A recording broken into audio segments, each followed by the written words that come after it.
Deyirlər ki, digərlərini də tövsiyə edirlər və ya övladlarını idmana qoyaq. İdman bu məsələni həll edəcək. Amma bəzən görürsən ki, idmana da gedir, kömək olmur.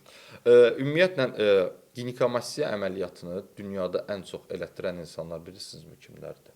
Kimlər? Bodybuilderlər. Aha. Yəni, Bu da hamının bildiyi, doğru bildiyi yanlışlardır. bəli, bu total bir cəfəngiyatdır. Çünki bodybuilderlər, yəni zaten bu insanın bədəni əzələ kütləsindən ibarətdir. Bu insan bu işdən professional məşğul olur. Bu insan sadəcə trenajör zalına gedib orada, nə bilim, hə də getdim 3 dəfə trenajör zalına, yalandan 2-3 dənə set işlədim. Bununla yekunlanmır bu insanın işi.